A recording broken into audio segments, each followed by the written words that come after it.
I'm looking at this Scarlatti Sonata in D minor K1 L366, and this particular beautiful gem here has a lot of overlapping broken thirds, in which you actually split between your hands. It's the only way you can really do them. And one of the most important ways of learning this is to designate a good fingering, especially for the overlapping hands where you can collide and get jammed up and glitched out. So I'm going to go over some of my fingerings that I've been exploring for this particular sonata. It starts out, with a rolled 5-finger position, a pentachord in D minor. Starts out with this rolling 5-finger position, and you want to make a little swell to the top like this. I'm going to get to that A. And then he comes down to this register to the D. Now what I do is I use a 2 here again, because I'm going to lift my hand there. And then I have broken thirds. You can hear those. And then falling down third, step, step. So I really want to listen for, if I blocked it, listen to what comes out. The F to the G to the A. Already I want different contexts when I learn a piece. I need to know what's the thread of the melody, because I don't want to start offsetting the afterbeat notes jumping out on me. I want to hear the thread of the melody.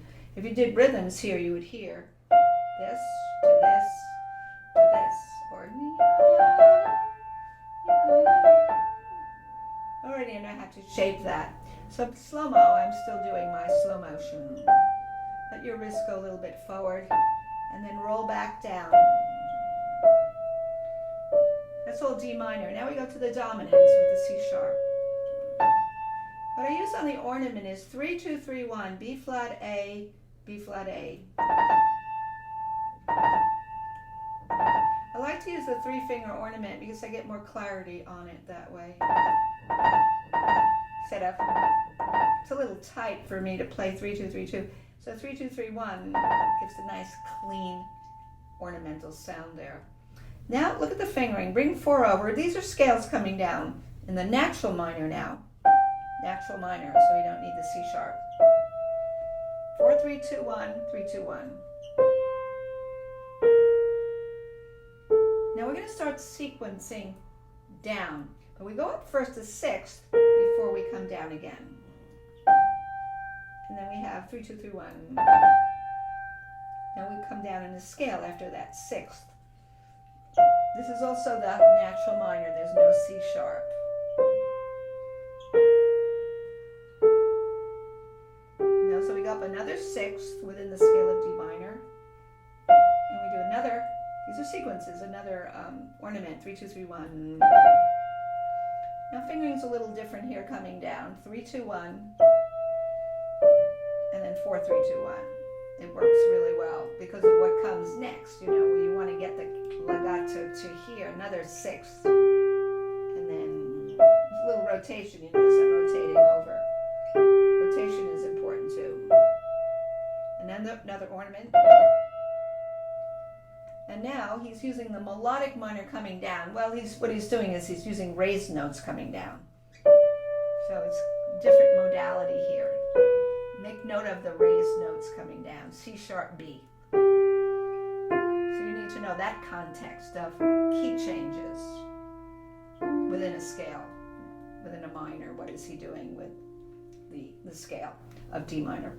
Now we have some broken thirds. Now these broken thirds will not be colliding with your left hand because the way they're written, the left hand is doing a bass line that's very comfortably fitting in with that, like this.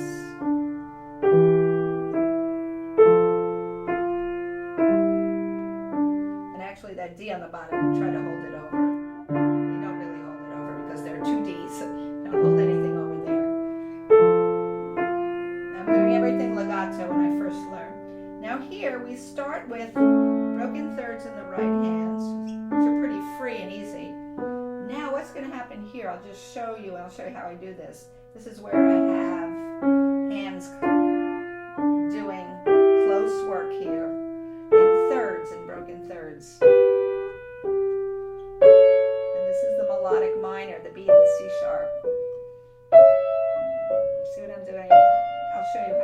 this all the way to here. Now, this is a 4/7 chord. That's a 4/7. And now this is a dominant. You can do 3-2-3-2 if you want, or 3-2-3-1. It's lots of repetition. That's why I like 3-2-1, because I get better. 3-2-3-1 gives me a more definitive trill. If you can do the 3-2-3-1, it would be more liberating to your hand. Now I need to explain how I did those overlaps there. First thing I do is I clarify the fingering in one hand.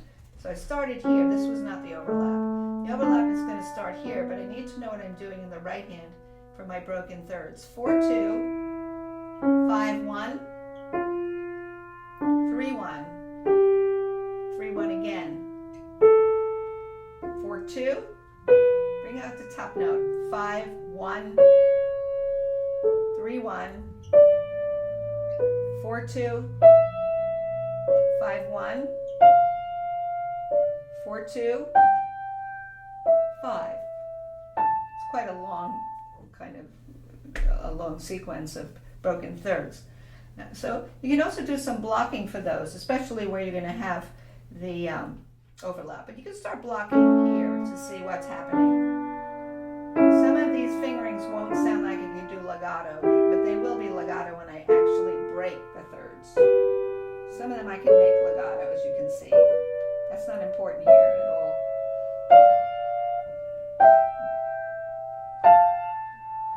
The left hand is coming in right where you're playing the E here. So you have 5, 4, 3, 2, 1, 3, 2, melodic minor, 1, 3, 2, 1. So that's important. It has to be reinforced right in there. So you start with, we don't have to worry about this. Now you start overlapping. Bring out the top voice, the top G, the A, the B, the C sharp 5, the D, the E, the F, the G, and the A. Now you have to practice that very slowly. You also could do some rhythms. I think rhythms would work. Let's see if rhythms work here. Rhythms might work.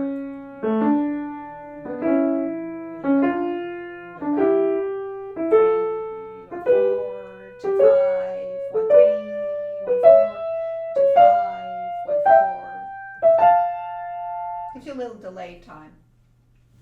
And then you can try playing it maybe moderately and see if everything worked out.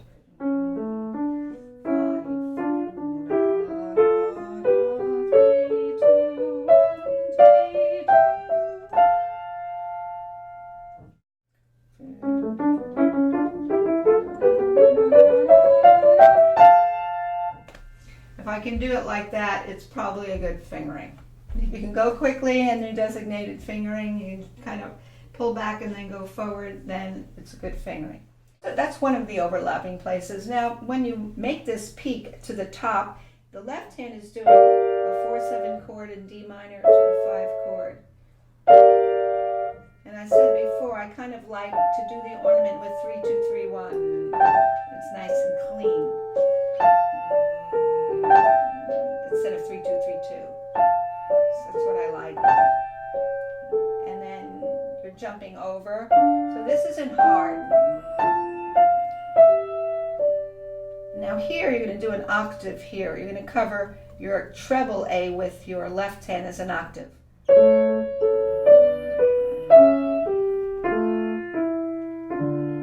this isn't going to be very difficult. Now here comes another overlap, a short overlap. So you have 3-1-3-1-4-2-5-1. That's all it is in the overlap.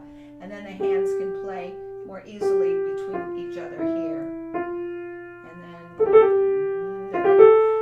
then it falls down. This is your treble line falling down. So the left hand is copying in a way when you did this. It has this.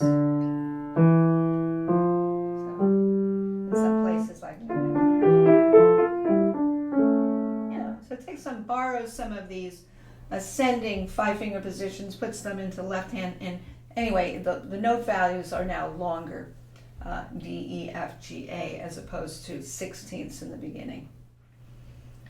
Okay, so let's see where we have the second overlap. So we had this here, 4/7 chord, 5,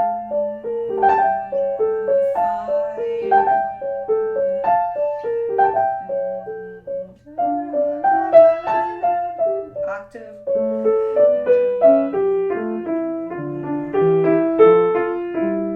So this was 2, 1, 3, 1, 4, 2, 5, 1, 4. While you're doing that, the left hand is walked up 5 notes.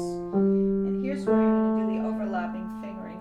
3, 2, 1. That's all you have to worry about. It's a very short interval of hands overlapping. So here we have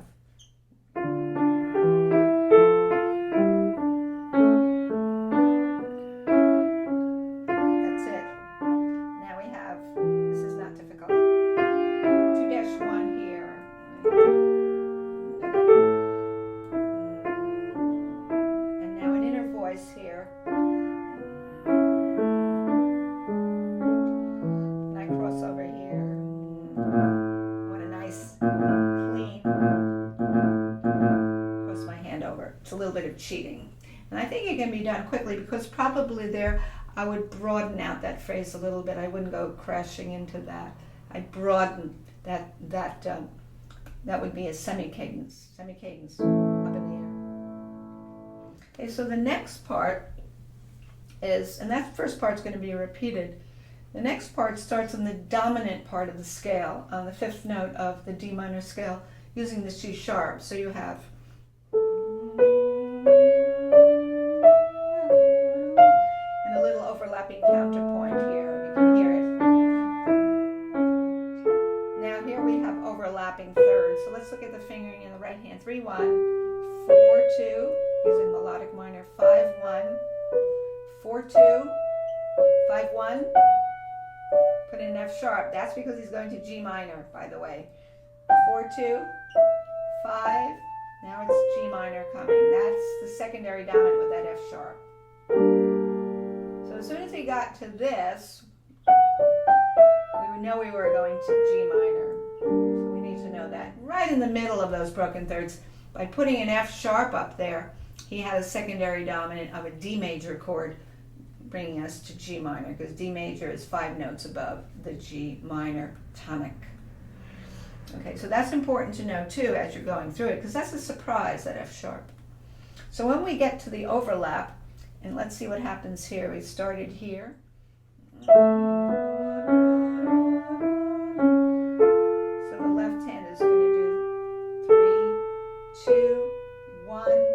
This is a displacement down. And tonic here. So things are a little different here with the overlapping fingers because we have a departure of where we're going down instead of continuing up the scale in thirds. There's a detour that way. So let's see how that worked. So we go up now. Up, up, up. The left hand goes down.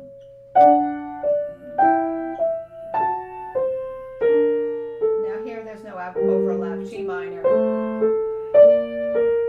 No overlap here either. Now we have overlap again. G minor now. We think G minor, but we're going to be fooled. It's not going to be starting in G minor, but he's going to go into F major. So let's see what happens here. 3, 1, 3, 1, 4, 2. We're ready. We're going to F major. Here's F major. 3, 1, 4, 2, 5, 1, 4, 2. Clearly, F major. That's the sol. Do, re, mi, fa, sol. Fa, sol, fa. And there's clearly a cadence here in F major. And so we got to F major. As we started out in G minor, we continued up clearly in F major. So you need to have that level of learning of what key am I going through with these broken thirds. So you can feel your way through various keys. That's very important. Okay, now let's see what the overlap in the left-hand fingering is. So we had this, where we didn't have overlap, or leading into, so left hand will be 2, 1, 3, 2, 1. Bring 4 over. This was an F major already. 4, 3, 2. And now we have the 4/7 chord in F major. So it's a transposition, really. See, he transposes things that you heard before. So rolling motion. And finally, assertively in F major. And these are important junctures in your learning in terms of, as you go along, how you're framing your learning. The wrist forward motions help here too, especially the broken thirds. So let's see if we can lead into this again. So we have this. This is the G minor leading into the overlap now. Bring out the upper voice, upper note, upper note. You can hear what I'm doing. I'm bringing out the upper note there. So I want to hear a thread of a scale there. Now here I use 3, 2, 3, 2 because I have a black note. I don't think I'd use 3, 2, 3, 1 here. And you can use a 5 here or a 3. Let's use a 3. And you can use 3, 2, 3, 2. And here's a definitive cadence where we have this.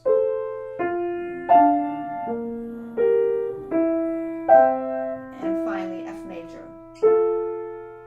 Now, so up to here we've had a lot of similarities between what we heard on the first page and what we heard into the second page in terms of these broken thirds and ascending scales in thirds and collision possible avoidance that we want, collision avoidance.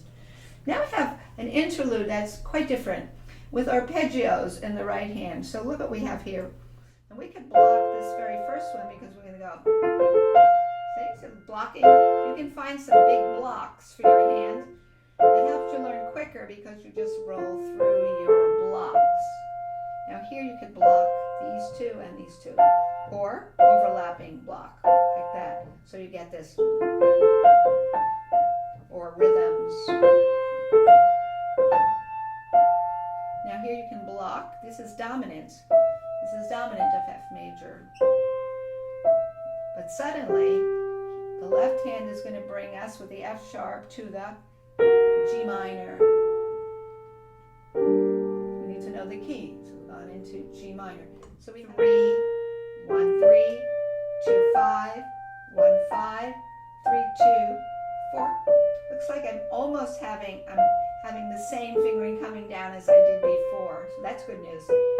3, 1, 3, 2, 5, 1, 5, 3, 2, 4, 1, 4. So I don't have a 1, 5 here as I had before, because I wouldn't probably put a 5 on a black note. It would be a little bit, volatile to do that. Now 1, 3, 2, 1, 2. Now the surprise is the C sharp. We expected A minor, because he actually modulated into A minor. You probably heard it. And what helps it is going to be the left hand when it does this. See, you'll have that A minor there. Dominant. Instead of 1, 5, I have 1, 4 here. A major, surprise. Because major and minor, A major and A minor share the same dominant. You'll always find that. A parallel major and minor share the same dominant. So it looks like coming down I had a pattern fingering except for the last one, which was the E major or dominant of A minor. So that's pretty good. Pattern fingering going up and down works nicely. Now what's really interesting here is what the left hand is doing under that, which is starting in F major, broken octaves. Now to the dominant note, I use 2, 1, and then I keep the 1. I go across to the, this is the modulation change, secondary dominant, and out to G minor. So we go in sequence of different keys. Dominant, D, D. Now we go over to A minor. So the left hand is helping with the harmonic changes. Both hands work together. dominant of A minor. We think we're going into A minor. We're going into A major, because that's going to be the primary dominant of D minor. So we're going to come back to D minor. Now what's so beautiful about this is the left hand now is the beginning. It's going to come back, as you know.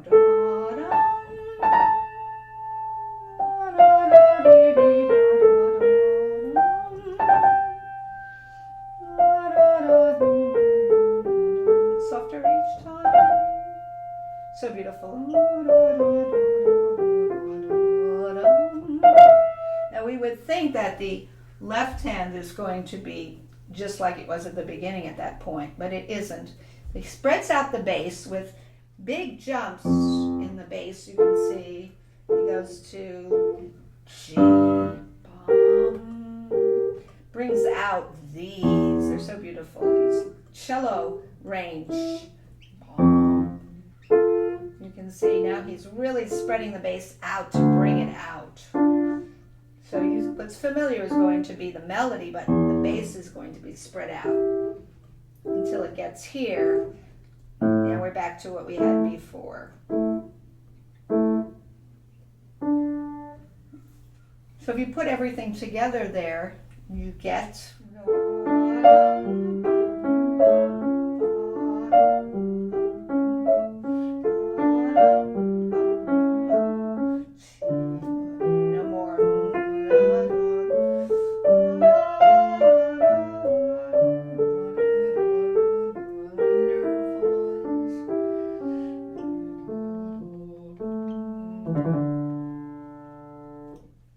at the end we have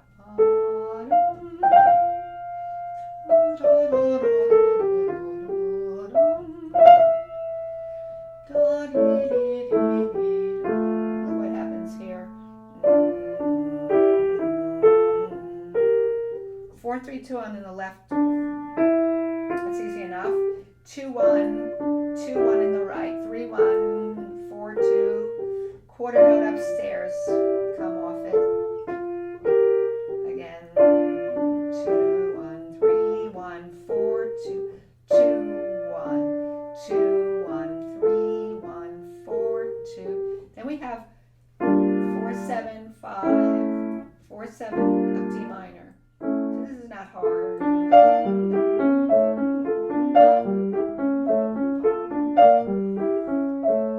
Now this isn't too hard because you can play the parallel thirds with spaced hands. So the ending is not hard. Your hands are spaced.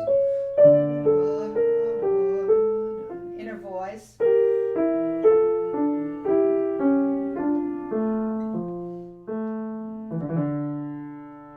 This is sort of an overview of what's going on. The only thing I left out, this. Here we have.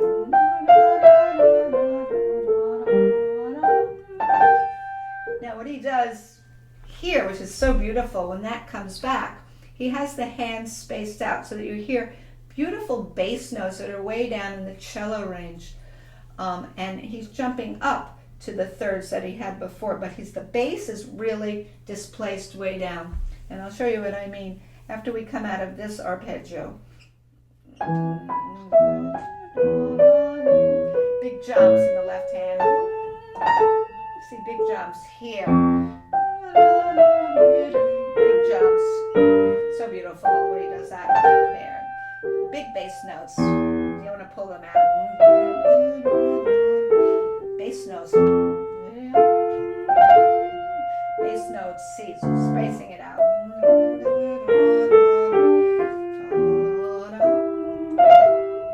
Now the hands get closer together again. And here's that place. Now